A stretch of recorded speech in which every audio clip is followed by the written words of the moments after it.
또 하나님 말씀 앞에 나아가게 하심을 감사합니다.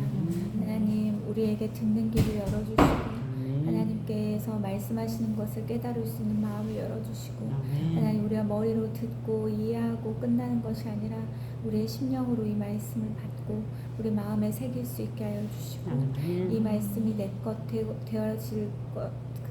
되어지는 것으로 멈추지 않고 내가 아는 모든 사람들에게 이것을 증거하고 나누어주고 선포할 수 있는 그런 사람으로 하나님 우리를 가르쳐 주시옵소서.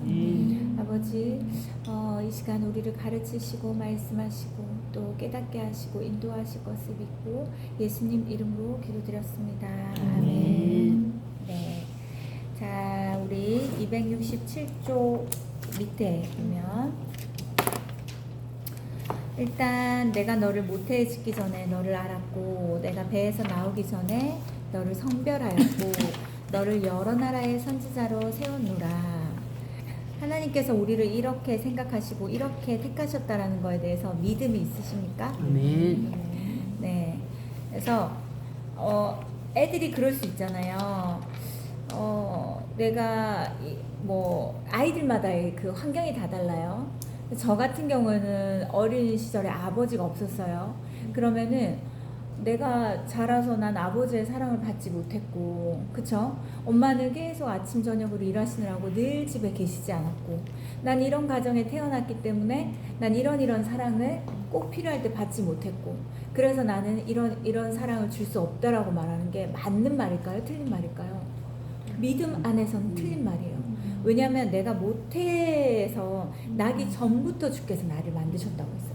그렇다면 내게 주어진 환경에 의해서 어떤 상처나 아픔이나 그런 것들이 좋지 않은 경험들이 있을 수는 있지만 우리는 우리 부모로부터 시작된 사람이 아니라 하나님으로부터 시작되었어요.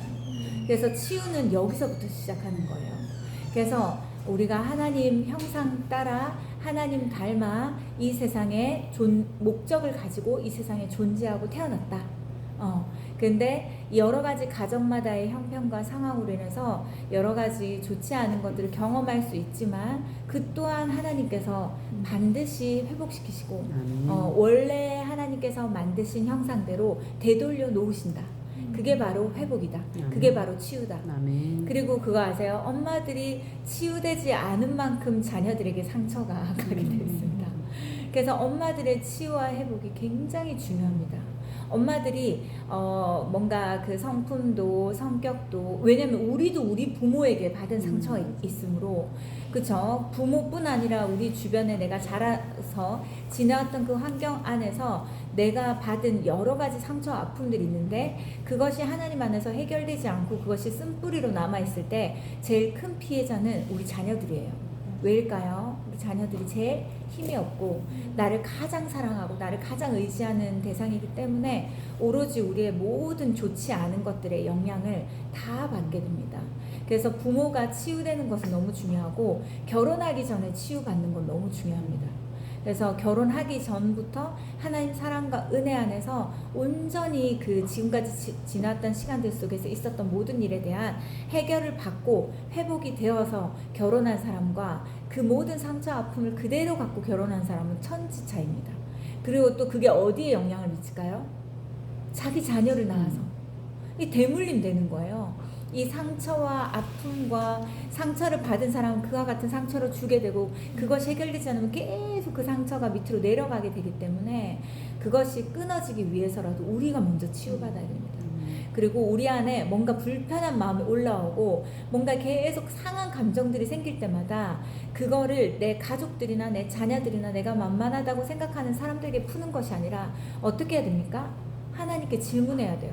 하나님, 제가 이럴 때 제 마음이 화가 나고 왜 그럴 때 있잖아요.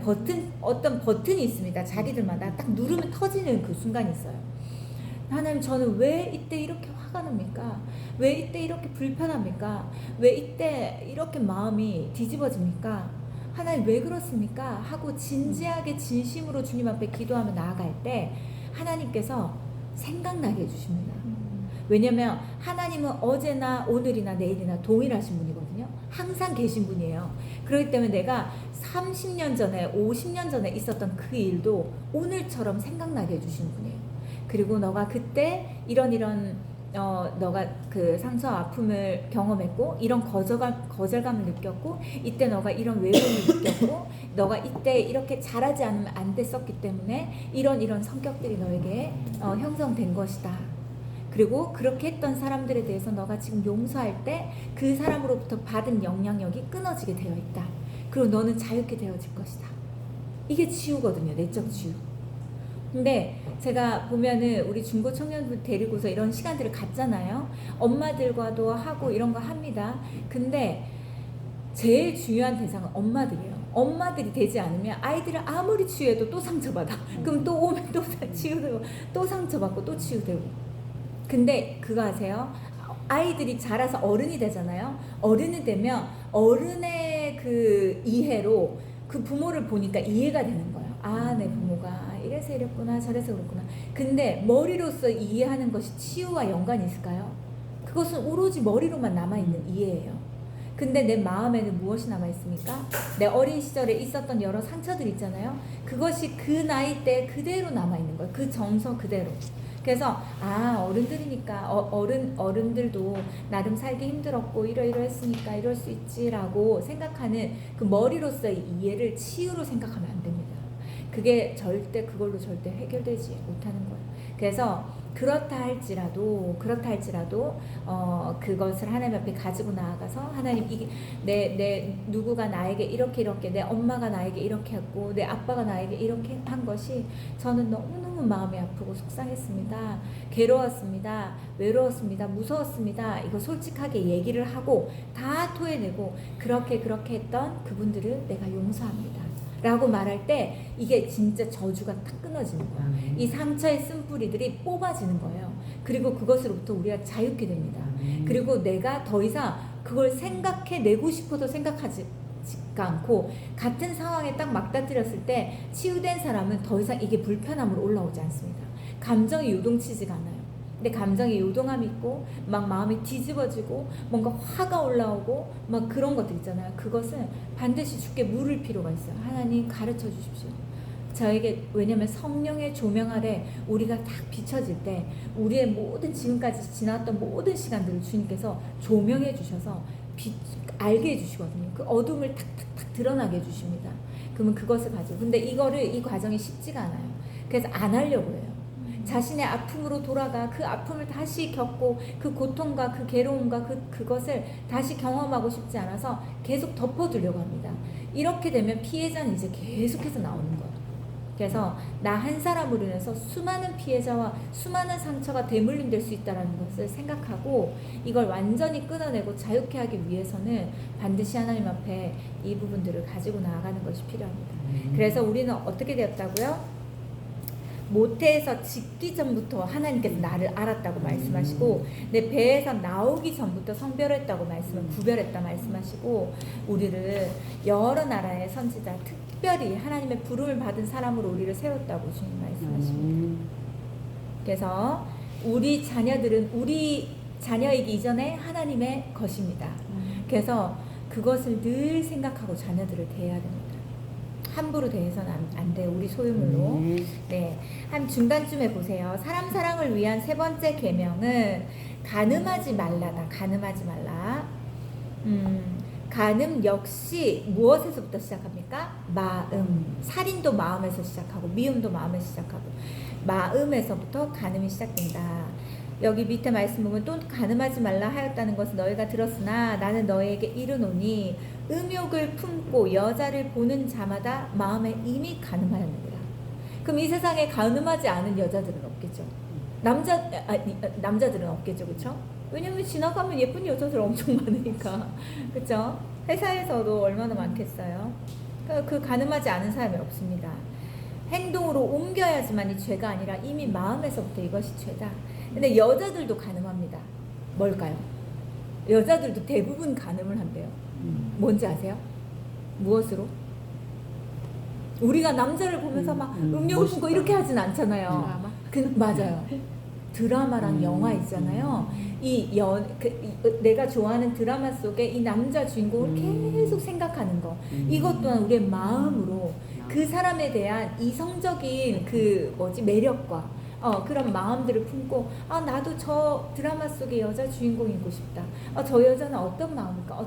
어떤 얼마나 행복할까? 이거를 내가 대리만족을 갖기 위해서 그 드라마를 여자들 많이 보잖아요. 그것 또한 간음이라는 거예요.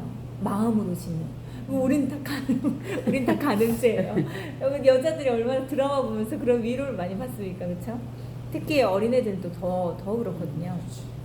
아무튼 이 죄로부터 예외가 되는 사람 아무도 없다. 밑에 보면 예수님의 말씀에 의하면 간음하지 말라는 계명의 정신은 마음으로도 음욕을 품지 말라는 것이다. 이렇게 되어 있고 오른쪽에 보세요. 그 왼쪽에 이제 왼쪽부터 오른쪽까지 그 간음하다가 붙잡혀온 한 여인에 대해서 이제 쭉 나옵니다. 자, 오른쪽에 보세요. 이 이야기는 다 알고 있기 때문에 근데 여기에서 주목해야 되는 건 뭔지 아세요? 분명히 간음은 여자 혼자 하지 않았는데 여자만 끌려왔다는 거예요. 이 시대에 이 사람들의 얼마나 그 편견과 이 남자들은 그럴 수 있다 하지만 여자들은 안 된다라는 이런 것들이 얼마나 심했는지를 알 수 있는 거죠. 오른쪽에 중간쯤에 그 말씀 바로 위에 보세요. 예수님께서 마음속에 음욕을 품는 것 자체가 간음이라 하신 것은 하나님께서 간음에 대해 매우 엄격하심을 의미한다. 우리가 생각하는 것보다 이 죄의 기준이 굉장히 높습니다. 간음이라는. 뭐라고 되어 있습니까? 밑에 검정색으로 되어 있죠. 이웃의 아내와 간음하는 자는 그 간방에게 음부를 반드시 죽일지니라. 이렇게 되어 있어요. 간음에 대해서 하나님의 엄격함에 대해서 알 수 있는 말씀입니다. 또 밑에 말씀 히브리서 말씀 뭐라고 되어 있습니까? 모든 사람 결혼을 기이 여기고 침소를 더럽히지 말라 하라. 음행하는 자들과 간음하는 자들을 하나님이 심판하신다. 라고 되어 있습니다. 밑에 구약시대의 간음에 대해 엄격하셨던 하나님의 명령은 신약시대라고 해서 조금도 약화되지 않았다. 하나님께서 음행과 간음을 행하는 자들을 심판하실 것이라고 하셨다. 밑에 보면 그렇다면 하나님께서 유독 간음에 대해 이렇게 엄격하신 이유가 무엇인가? 밑에 보세요. 음행을 피하라. 사람이 범하는 죄마다 몸 밖에 있거니와 음행하는 자는 자기 몸의 죄를 범하느니라. 간음은 어디에 죄를 범하는 거라고요? 밑에 보세요. 간음은 자기 몸의 죄를 범하는 것이다. 다른 사람을 더럽힐 뿐 아니라 자신을 더럽히는 것이 바로 간음이다.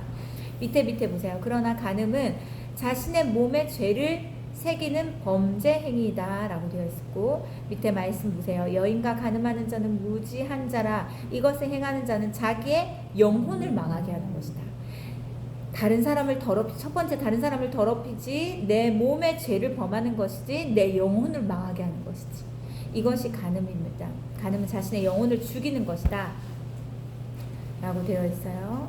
자, 그리고 이제 이렇게 쭉 예화는 그냥 읽어보면 아시고 272쪽 바로 보세요. 272쪽 이제 첫 번째 줄 보면 음욕을 품는 것 자체가 죄가 된다면 음욕을 품게 만드는 것도 죄라는 사실을 깨달아야 된다. 이거 무슨 말인지 아시겠어요? 우리가 전도행이나 캠프를 하면요 아이들 옷에 대해서 굉장히 OT를 많이 합니다. 왜냐면 5박 6일 동안 여기서 같이 먹고 자는 거예요. 근데 이 남자들은 보이는 것이 굉장히 약합니다.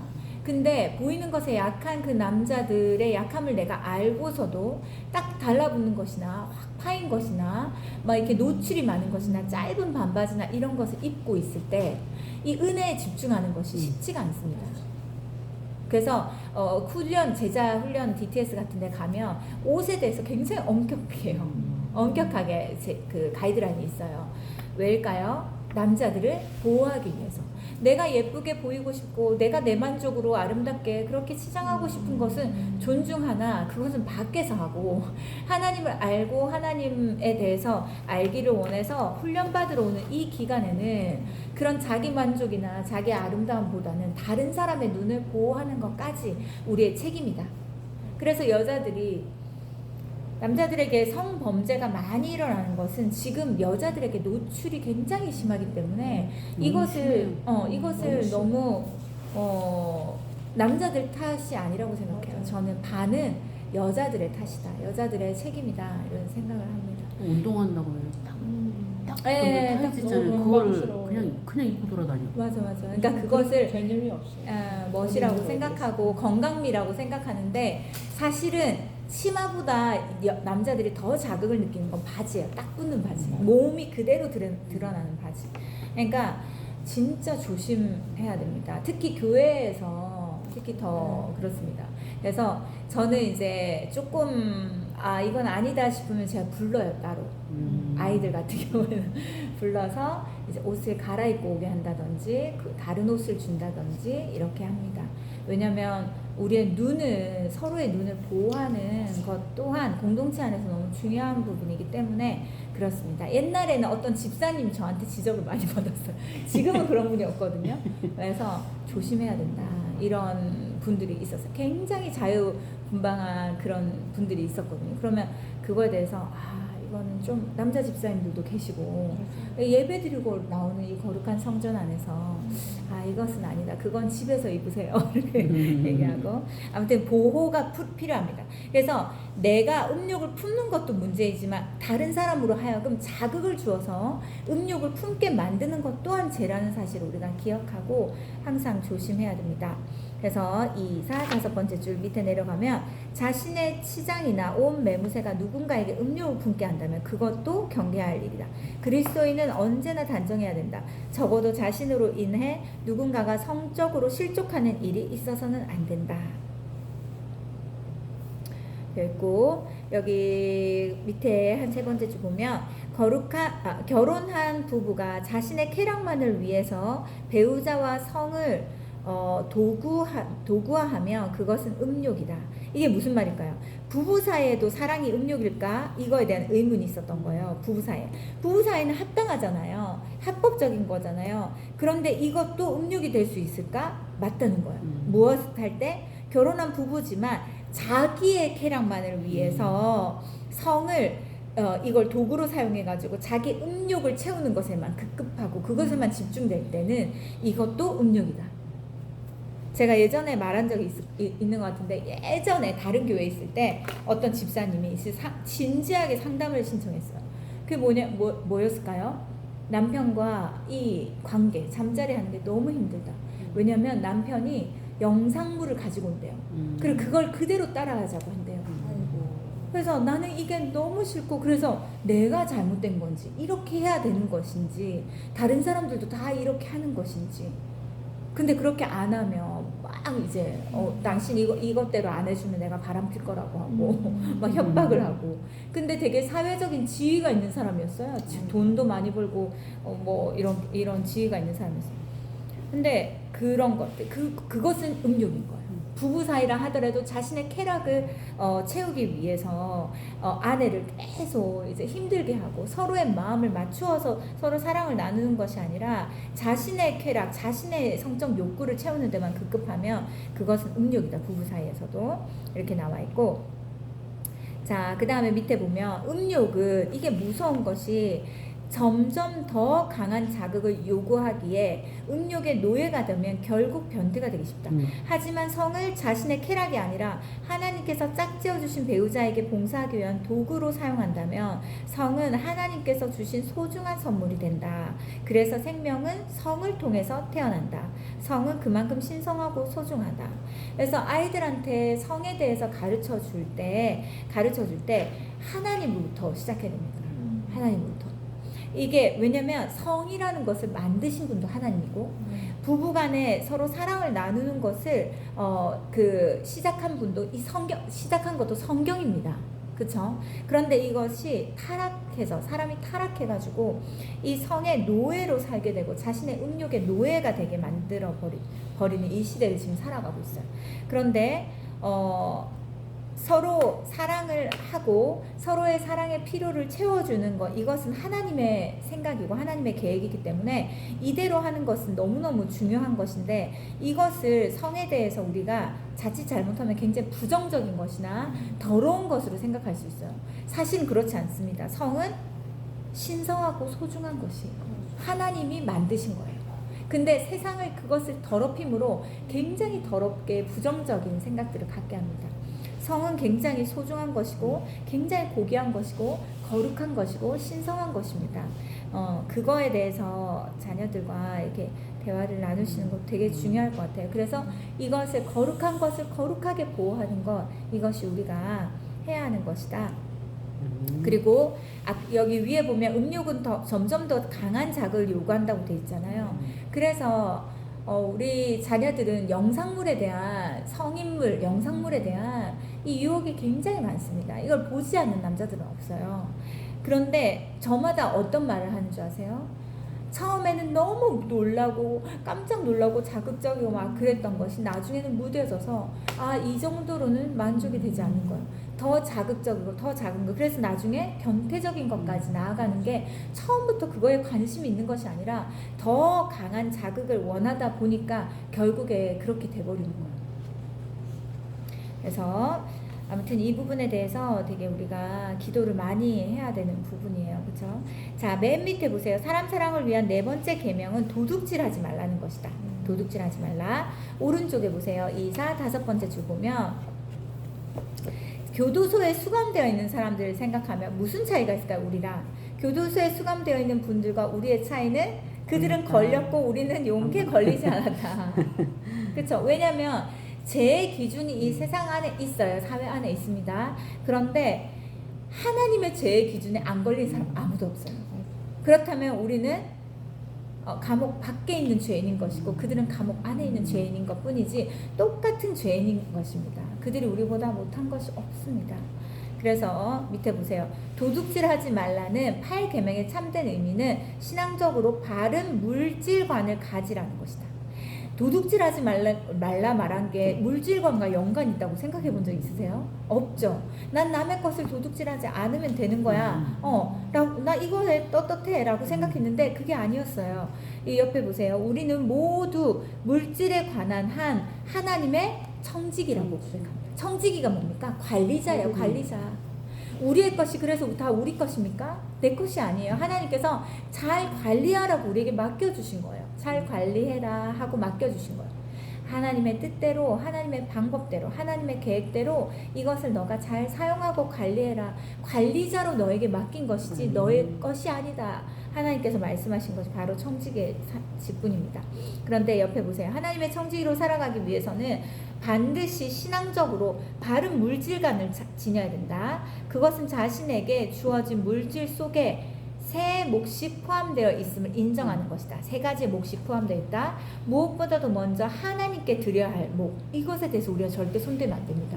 이걸 손대는 것이 바로 도둑질입니다. 하나님께서 하나님의 것을 도둑질했다고 말씀에서 말하고 있어요. 그 다음에 두 번째는 뭡니까? 그 다음으로 타인의 목. 이건 무엇일까요? 나누어야 하는 거.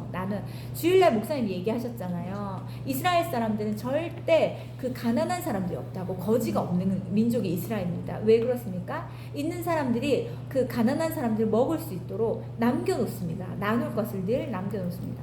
타인을 위한 목. 그래서 우리 제자학교 하신 분들은 아시겠지만 11조를 하나님 앞에 드리되 또 그 3년에 한 번씩 드리는 그 사람들과 나누기 위한 나누는 몫이 있습니다. 3%씩인 거죠. 근데 막 계산하기 어려우니까 저는 그냥 5%로 하는데 5%로 그래서 10%를 하나님 앞에 드리고 5%는 떼어서 다른 통장에 넣어 놓습니다. 그리고 어려운 사람들이나 선교사님이나 또 가난한 사람이나 그 어려운 목회자들이나 이런 분들에게 이것을 나눕니다. 얼마나 좋은지 몰라요. 얼마나 좋은지. 우리 의기도 하고 있고 우리 회원이도 하고 있어요. 월급을 타잖아요. 그래서 이것은 그래서 저번에 청년들 캠프에서 청년들이 너무 애쓰잖아요. 그러니까 자기가 누나 형아들 뭘 사주고 싶다는 거예요. 맛있는 걸 사주고 싶다는 거.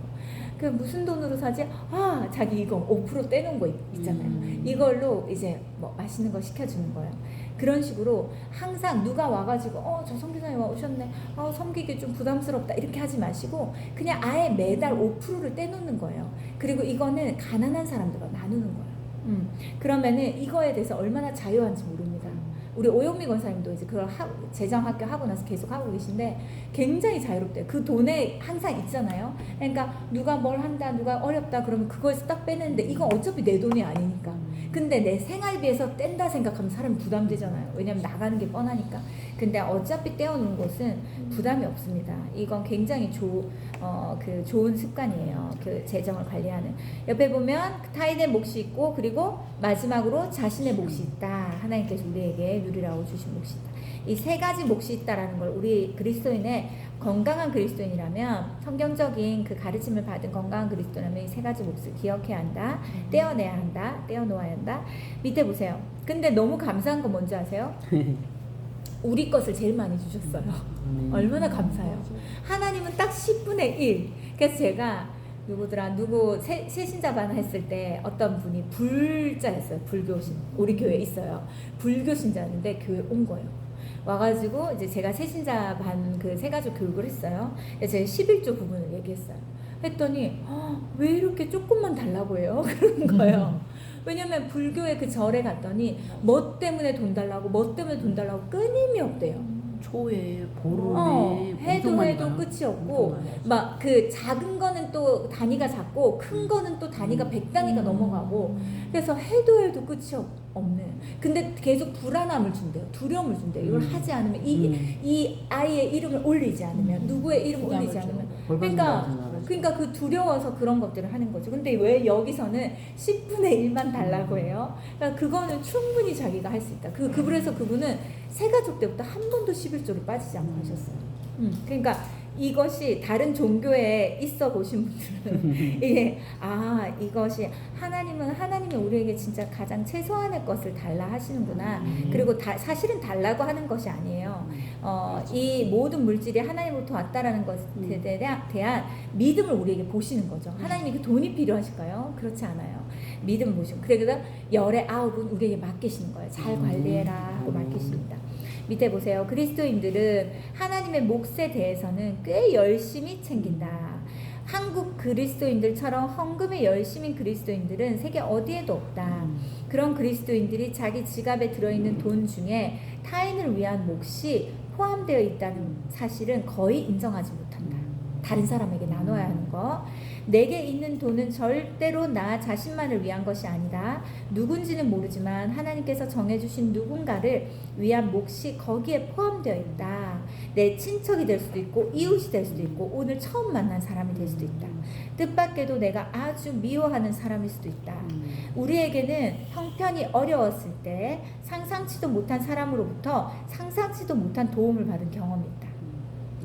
상상치도 못한 사람의 돈이 내게 흘러 들어온 적이 있다면 하나님의 섭리에 의해서 내 주머니의 돈도 상상치 못한 누군가에게 흘러갈 수 있음을 인정해야 된다. 늘 받으려고만 하지 말고 이것을 주는 사람이 되어야 된다는 거죠. 그 다음 밑에 누군가의 돈이 자신에게 흘러오는 것은 환영하지만 자신의 돈이 누군가에게 흘러가는 것은 사절함. 이것에 대해서 사절함은 신앙인의 바른 자세가 아니다. 받는 것은 좋은데 주는 것은 싫어요. 하나님 이러면 안 돼요. 근데 우리 교회 성도들은 나누는 걸 진짜 잘해요. 너무너무 잘합니다. 자신의 것을 아낌없이 잘 나눕니다. 그래서 참 훈련이 잘 되어 있어요. 너무 감사하게도. 자, 그래서 아무튼 근데 미워하는 사람이 주라면 어떡하실 거예요? 내가 싫어하는 사람한테 그거 주라면 그거는 미워하는 사람에게 주라잖아요. 100% 하나님으로부터 오는 음성이에요. 왜냐면 나는 절대 줄 수 없는 사람이니까. 싫은 사람한테 나누라 하잖아요. 그럼 100% 하나님께서 주신 거예요. 주신 마음이에요. 그 순종해야 됩니다. 그래서 그리고 이 물질에 대해서는요. 어렸을 때부터 훈련해야 돼요. 어릴 때 하지 않으면 절대 그게 불가능합니다. 제가 어렸을 때 지금도 기억나는 게 구역 예배를 드릴 때 구역 헌금을 드리더라고요. 우리는 셀 안에서 헌금을 안 셀 안에서 선교비를 하는구나. 선교사님께 드리잖아요. 그때는 구역 예배를 드릴 때 항상 조그만한 주머니 같은 헌금 그게 있어가지고 엄마 따라서 이렇게 가면 다 헌금을 거기다 가더라고요. 그리고 매주 구역 헌금을 모아가지고 이렇게 매주 이렇게 하더라고요. 그래서 그걸 딱 보니까 너무 재미있어 보이는 거 어린 마음이. 그래서 500원짜리 그때 500원은 큰 돈이었거든요.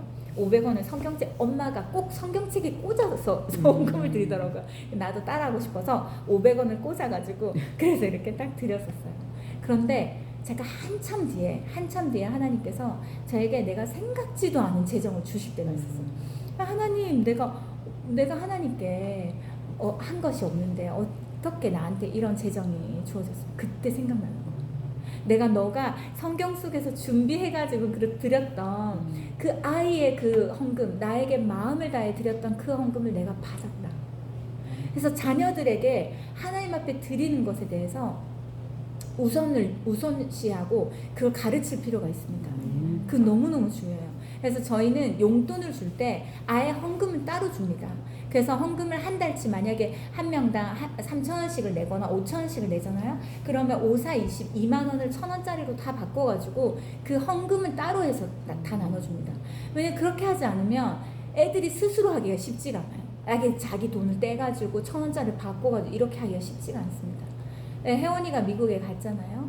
그 할 때도 지금 1달러가 엄청 올랐어요. 그래서 뭐 1,600 얼마예요. 3달러만 돼도 뭐 5,000원이 넘어요. 그래서 와 이게 진짜 어렵다. 그런데 이제 그거를 달러로 다 바꾼 거야. 4달이 있으니까 4, 4, 16, 16주가 있어요. 16주에 3달러씩 해가지고 그거를 이제 다 달러로 다 바꿔가지고 헌금만 따로.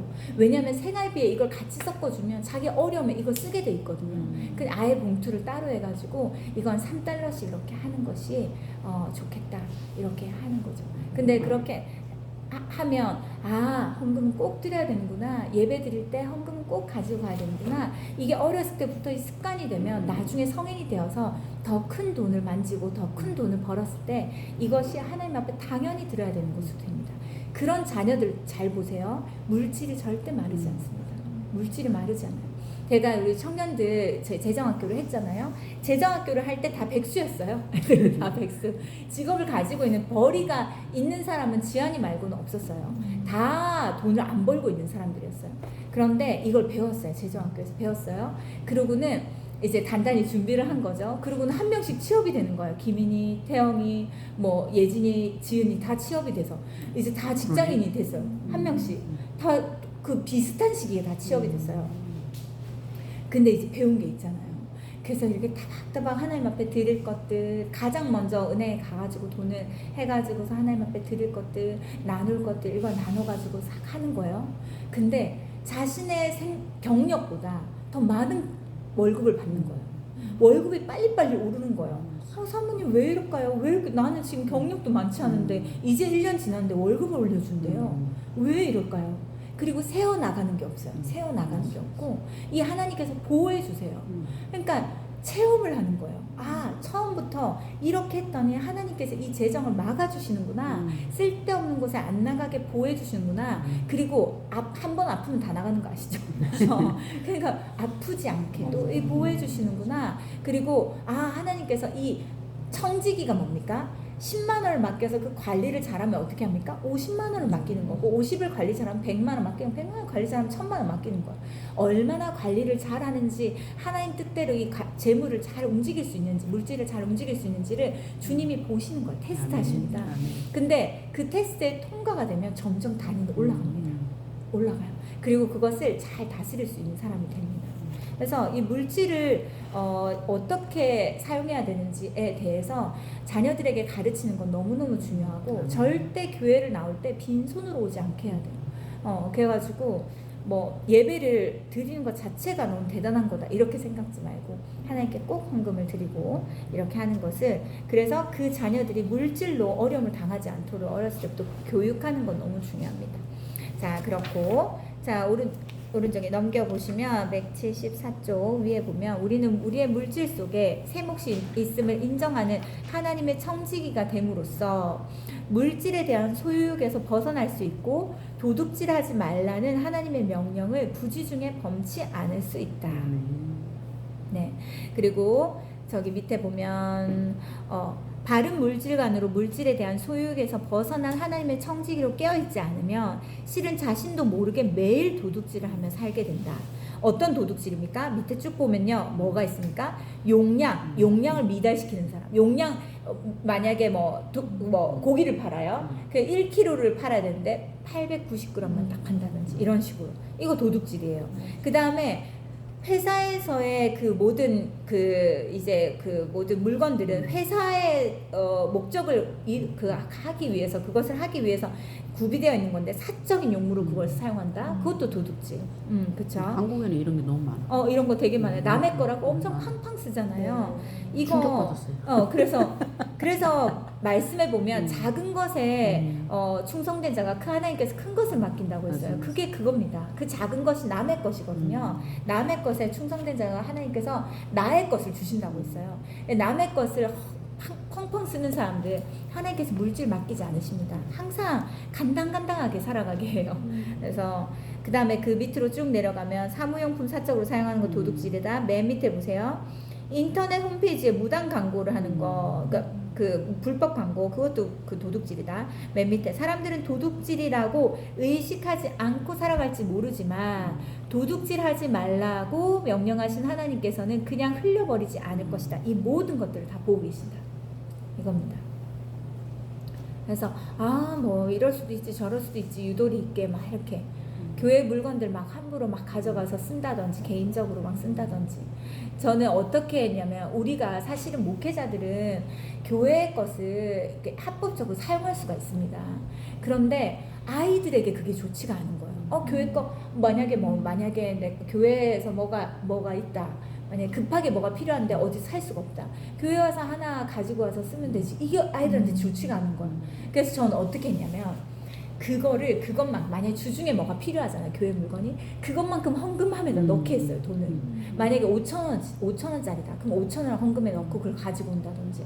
왜냐면 아무리 목회자고 그래서 교회 것을 쓸 수 있는 그것이 있다 하지만 그게 당연하게 생각하는 것은 너무 태도부터가 중심과 태도가 잘못될 수 있을 것 같아서 아무튼 그렇게 합니다.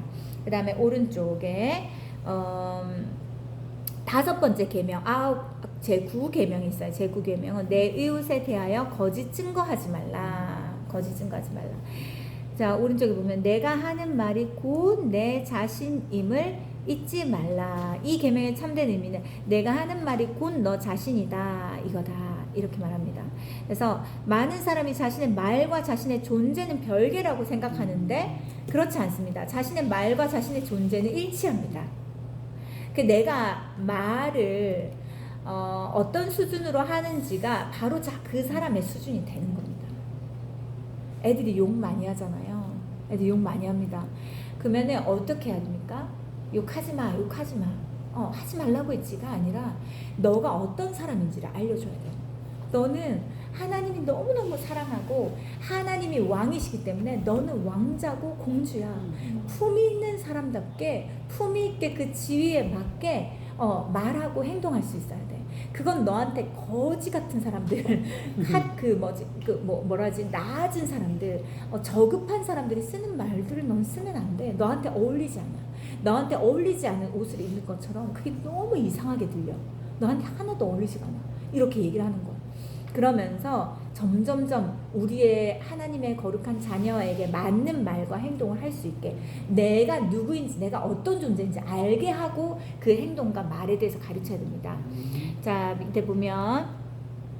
밑에 줄 보면요. 거짓말하는 것은 자신이라는 존재가 거짓말쟁이임을 스스로 입증하는 거예요. 난 거짓말쟁이야. 이렇게 입증하는 거예요. 밑에 보면 말과 존재는 언제나 함께 간다. 한 사람이 어떤 존재인지는 그 사람이 말로 알 수 있다. 말 들어보면 그 사람 어떤 존재인지 알 수 있잖아요. 진실성이 결여된 말을 하는 사람은 진실성과 거리가 먼 사람이다. 말이 사려 깊으면 그 사람은 사려 깊은 사람이다. 그 사람의 말은 그 사람의 인격이고 그 사람 자체입니다. 그래서 말이 너무너무 중요합니다. 목사님 말에 대해서 많이 강조하시잖아요. 100번, 1000번 강조해도 너무 중요한 것이 말입니다. 근데 말은 속일 수가 없어요. 자기가 절대 교양이 없는데 교양 있는 척 할 수 없습니다. 언젠가 다 드러납니다. 밑에 보세요. 내가 너에게 이르노니 맞아요. 내가 너에게 이르노니 사람이 무슨 유익한 말을 하든지 심판날에 이에 대하여 신문을 받으리니 내 말로 의롭다함을 받고 내 말로 정죄함을 받으리라. 내 말에 대해서 하나님은 엄청 관심이 있으십니다. 그리고 내가 어떤 말을 했는지에 따라 그 심판날에 그것에 대해서 주께서 반드시 말씀하신다고 합니다. 심판하신다고. 그리고 우리가 자주 듣는 말 있잖아요. 내 귀에 들리는 대로 행하리라. 그래서 우리는 너 그렇게 만약에 우리 자녀들이 만약에 한심하잖아요. 너 그렇게 살면 평생 거짓골로 살래? 이렇게 하잖아요. 거짓골로 살지 말라고 하는 말이에요. 그쵸? 근데 내 입에서는 너 거짓골로 살래? 너 그렇게 하면 거짓골로 살게 된다? 라고 얘기해요. 내 말에 권위가 있고 힘이 있고 능력이 있는데 이미 그게 선포돼 버렸어요. 어떻게 해요? 그럼 절대 내 귀에 들리는 대로 내가 행하리라. 그러면 내 자녀는 진짜 거지로 살게 되는 거야. 그렇게 하면 안 됩니다. 반대로 말해야 돼요. 너는 하나님께서 너한테 물질 주셔서 넌 그것을 바르게 사용해서 너는 정말 거룩한 부자로 살아가게 될 사람이야. 넌 지금은 이런 삶을 살지만 너 앞으로 그렇게 될 사람이야. 엄마 그걸 믿어. 내가 소망하고 내가 믿는 것을 내가 말해야 되는데 지금의 이런 모습들이 마음에 들지 않는다고 해서 더 부정적인 말을 더 극단적으로 했을 때 아이들은요, 내가 정신 차려야겠다 생각하지 않고 난 거지로 살아야 되겠다 이렇게 돼버린다니까. 그래서 근데 왜 우리가 이렇게 말할까요? 우리의 부모들이 그렇게 말했으니까. 우리의 부모들이 그렇게 하지 말라고 하는 말을 반대로 하는 교육을 우리가 받았기 때문에 그게 고스란히 자녀들에게 그대로 갑니다. 그렇게 살지 말라고 하는 말이 그렇게 너 그렇게 되고 싶어? 이러면 이렇게 된다고 라고 얘기해요. 저도 그렇게 말하면서 깜짝깜짝 놀랄 때가 있거든요. 그래서 이게 고치기가 쉽지 않습니다. 그래서 걱정돼서 하는 말인데 걱정돼서 하고 사랑해서 하고 이렇게 되지 말라고 하는 말인데 부정적으로 그게 내 입에서 딱 나가버렸을 때 그게 그대로 이루어진다고 생각해보세요. 얼마나 끔찍합니까? 그렇죠? 그래서 우리 말을 바꿔야 됩니다. 넌 이렇게 될 거야. 만약에 방 정리를 하도 안 한다. 그러면 너는 정말 깨끗한 사람이야.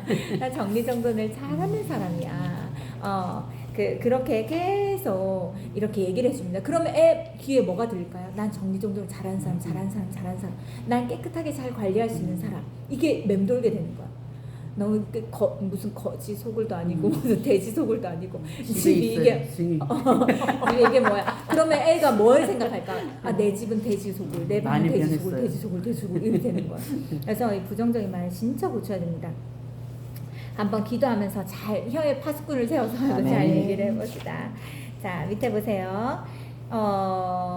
예수님의 이 말씀 무슨 의미인가? 내 말이 곧 내 존재라는 것이다. 밑에 너는 내가 한 말로 하나님께 의롭다고 인정받을 것이고 내가 한 말로 하나님께 죄인이라고 정죄함 받을 것이다. 결코 이것 잊어서는 안 된 말씀이다. 또 밑에 보세요. 나를 저버리고 내 말을 받지 아니하는 자를 심판할 리가 있으니 곧 내가 한 그 말이 마지막 날에 그를 심판하리라. 하나님께서 우리 말에 대해서 반드시 심판하신다고 하십니다. 자, 또 넘겨서 보시면 예수님께서도 당신의 말씀과 당신의 존재를 동일시하셨습니다. 예수님을 믿는가? 곧 예수님 말씀 믿는 거잖아요. 예수님 말씀 믿는가? 곧 예수님 믿는 거잖아요. 예수님은 예수님 말씀과 일치합니다. 그래서 이게 중요한 거예요, 말은. 밑에 보세요. 그래서 세 번째 줄 보면 주님의 말씀이 곧 주님이시기 때문이다. 이처럼 말과 존재는 결코 분리되지 않는다. 보세요. 우리가 무의식 중에 행하는 거짓말 중 가장 전형적인 것은 없는 말을 지어내는 것이다. 상대의 말을 의도적으로 왜곡하는 것도 거짓말이고 상대의 말을 앞뒤 잘라가지고 자기에게 필요한 말만 딱 꺼내가지고 얘기하는 것도 거짓이고 과장해서 말하는 것도 다 거짓입니다. 그러면 우리는 거짓말하는 것에 거짓 증언하는 것에 걸리지 않는 사람이 없겠죠. 다. 그리고 밑에 보면 교회처럼 헛소문이 많은 것도 없음을 잊어서는 안 된다. 이게 교회에서 도는 얘기들이 다 들어옵니다. 그럼 참 별의별 얘기들이 다 있어요. 어쩔 때는 보면 저에 대해서도 이제 얘기가 나오잖아요. 그러면 세상에 이렇게 못된 사모님이 없어요. 제가 들어보면 이렇게 해가지고 이런 사모님이 어떻게 사역을 할 수 있을까? 이런 사모님이 어떻게 이 교회에 발을 디딜 수 있을까? 이런 사모님이 어떻게 사모가 될 수 있을까 싶을 정도로 그 소문에 의한 사모님이라면 절대 사역을 하면 안 되는 사모님이에요. 그래서 제가 좀 되게 약간 기가 막힐 때가 되게 많습니다. 근데 그 말을 고지고대로 들으면 안 되는 것이 이 상처받은 마음에서 나오는 말은 쓴 마음에서 쓴 물이 나오게 되어 있어요. 쓴 마음에서 쓴 소리가 나오게 되어 있습니다. 그걸 그대로 듣게 되면 굉장히 타격이 크게 됩니다. 영적으로도 굉장히 좋지 않은 영향을 받게 됩니다. 그래서 분별해서 잘 들어야 됩니다. 분별해서 듣고 그리고 긍휼히 여김으로 그를 위해서 기도해야 됩니다. 얼마나 마음이 아팠으면 얼마나 마음이 왜곡되었으면 얼마나 많은 상처들이 있었으면 이런 것들이 이렇게 보고 이렇게 반응할까 이거에 대해서 불쌍히 여기는 마음이 있어야 됩니다. 자 밑에 보면 또 6번째 계명이자 마지막 계명인 제10계명에 대해서 나옵니다. 여기서부터 다음에 해야 될 것 같아요. 일단 교회에서 여러 가지 이야기들이 나올 때 우리 꼭 기도해야 돼요. 제가 지난주에 뭐라고 했죠? 그 강의 꼭 들어보라 했죠. 샨니야 그 강의 꼭 들으셨습니까? 아직은 꼭 들어야 돼요. 보다가 중간에 오케이. 근데 흘려 듣지 마시고 꼭 집중해서 들으세요. 네. 진짜 좋아요. 다른 거는 그리고 들어가는- 자녀들에게 그거 공유하세요. 들으시고. 너무너무 좋습니다. 청년들한테 진짜 좋아요. 근데 뭐냐면 거기에서 무슨 질문하게 했냐면 무슨 질문하겠습니까? 어떤 소리가 들리잖아요. 그러면은 꼭 이 질문합니다. 예수님도 그렇게 생각하세요? 그리고 예수님은 어떻게 생각하세요? 하나님도 그렇게 생각하세요? 하나님은 어떻게 생각하세요? 요거를 꼭 질문해야 됩니다. 그리고 만약에 예수님도 그렇게 생각하세요? 라고 말했을 때 주님 아무 말씀하지 않으신다. 그러면 그 말을 한 그 사람을 위해서 내가 기도하라고 듣게 하시구나. 이렇게 하면 됩니다. 일상생활에도 필요한 거. 맞아요. 그리고 이 말을 절대 옮겨서는 안 됩니다. 옮겨서는 안 돼요. 말을 진짜 조심해야 돼요. 그 사람이 누군가가 악한 말을 했잖아요. 근데 그 말을 이 사람이 이렇게 말하더래 라고 옮긴 그 사람도 이 사람과 동일한 죄입니다. 그래서 말을 옮기는 걸 굉장히 조심해야 돼요. 근데 교회 안에서 어떻게 말을 옮기는지 아세요? 친해지려고 말을 옮깁니다. 교회에 사실 이런 일이 있었고 뭐 이런 거. 그 다음에 또 하나는 뭔지 아세요? 기도 제목이라고 말하면서 말을 옮깁니다. 기도해야 될 것 같아서. 근데 다 하나님 보시기에 잘못된 말입니다. 이간질하는 거예요. 그래서 죄예요, 죄.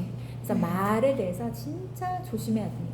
그리고 그런 사람을 위해서 기도하고 그런 사람을 위해서 우리가 축복하고 그 상한 마음을 위해서 계속 중보하고 그렇게 해야 됩니다. 그렇게 하실 수 있죠. 네. 그리고 누가 나한테 그런 얘기를 만약에 하잖아요. 저는 어떤 분이 그렇게 하더라고요. 어떤 분이 이제 누가 사모님에 대해서 누구한테 찾아가가지고 이렇게 얘기를 한 거예요. 근데 이분이 뭐라고 할게요? 뭐라고 했겠습니까? 제가 이런 성도만 있으면 진짜 목회할 맛이 나겠다 이런 생각이 들었어요. 뭐라고 할까? 끝까지 저에 대해서 믿는 거예요. 사모님은 그렇게 하실 분이 아니다. 내가 아는 사모님은 그렇게 말하고 그렇게 생각하실 분이 아니라 내가 다시 기도해보고 확인해보겠다. 이렇게. 그래서 그러니까 끝까지 믿어주는 거예요. 누군가에게 만약에 고사모님에 대해서 누구가 만약에 오해를 하고 있어요? 아니다. 내가 아는 고사모님 그런 분이 아니다. 라고 말할 때 사모님 어떻겠어요? 얼마나 고맙겠어요, 그렇죠? 그리고 그거에 대해서 내가 동의를 하면 그 사람과 같은 사람이 되는 거예요. 동의를 함과 동시에 그 사람과 같은 죄를 짓는 사람이 됩니다. 그렇기 때문에 그랬구나, 그렇게 생각해서 속상했구나, 그래 알겠다. 근데 내가 생각할 때 그분은 그런 분이 아닌데 내가 조금 더 둘러서 다른 사람 통해서 확인해보겠다. 많이 속상했겠지만 나도 한번 기도해보겠다. 이렇게만 끝내야 됩니다. 맞장구 치고 막 나도 사실은 이런 거 알고 있는데 이러면서 맞장구 치고 그러면은 막 끝장납니다. 옛날 성격 같았으면 가가지고 따지지. 그러니까. 근데 나중에요 다 와가지고 사과하더라고요. 맞아요. 내가 잘 모르고 이렇게 말했습니다. 이렇게 생각했습니다. 그리고 막 일부러 따로 불러가지고 막 사과하고 용서 구하고 막 맛있는 거 사주면서 막 그렇게 하더라고요. 그래서 저는 지금 어떠냐면 지금 개척해서 지금 10몇 년이 됐잖아요. 어떠냐면 누가 무슨 얘기를 할 수 있잖아요. 그거에 대해서 지금 전혀 타격을 받지 않습니다. 왜냐면 그와 같은 말을 했던 사람이 조금 지나면 용서를 구하러 오고 나중에 정말 중요한 동역자가 되더라고요. 그래서 어떻게 될지 모르는 사람이에요. 그렇기 때문에 그 모습만 보고 실망스럽다 하고 딱 제껴놓는 것이 아니라 얼마나 이러저러 했으면 이렇게 생각할까, 얼마나 사는 게 힘들었으면 이럴까 하고 빨리 용서하고 빨리 이해하고 빨리 용납하고 품고 그 다음에 그 사람을 위해서 기도합니다. 그리고 또 반대도 마찬가지예요. 엄청 칭찬하는 사람도 있습니다. 막 모든 인정과 칭찬과 모든 것들을 다해서 말하는 사람도 있어요. 그것도 저는 마음에 두지 않습니다. 왜냐하면 그렇게 말했던 사람이 같은 입으로 욕을 하는 사람들이 많더라고요. 그래서 같은 입으로 욕도 하고 칭찬도 하고 그러니까 사람이 하는 말에 우리가 마음을 둘 필요가 없어요. 욕을 하면 내 자신을 돌아보면 되는 것이고, 욕을 하는 그 사람을 축복하고 그 용서하고 기도하면 되는 것이고, 칭찬을 들으면 이 모든 것이 주님이 하신 것이다, 하나님께 영광 올려드리고 하나님의 은혜였다고 말하면 되는 겁니다. 사람들의 평가와 사람들의 소리에 대해서 절대 휘두르지 마시고 민감해지지 마시고 힘들어하지 마세요. 아시겠죠? 네, 기도하겠습니다. 하나님 감사합니다. 우리가 또 오늘 여러 가지 십계명에 대한 깊은 의미들을 우리가 헤아려 보았습니다. 하나님의 지혜를 우리에게 가르쳐 주시고, 우리가 교회만 다니는 사람이 아니라 말씀의 진리에 근거한 비밀한 하나님의 지혜를, 하나님의 말씀을 내가 알고 그것을 실천할 수 있는 우리가 되기를 원합니다. 하나님, 우리가 십계명은 이런 것이다, 그리고 나에게는 해당되지 않는다라고 말하지 않고 이것의 깊은 의미를 알아 모든 것이 나에게 해당되는 것임을 알고 내가 얼마나 하나님 앞에서 죄인인지, 그리고 이 죄로부터 나를 건져주신 이 은혜가 얼마나 큰 것인지, 그것에 대한 감사와 그 기쁨이, 은혜가 넘치는 우리 모두가 되게 하여 주시옵소서. 계속해서 우리에게 가르치시고 말씀해 주실 것을 믿습니다. 예수님 이름으로 기도드렸습니다. 아멘.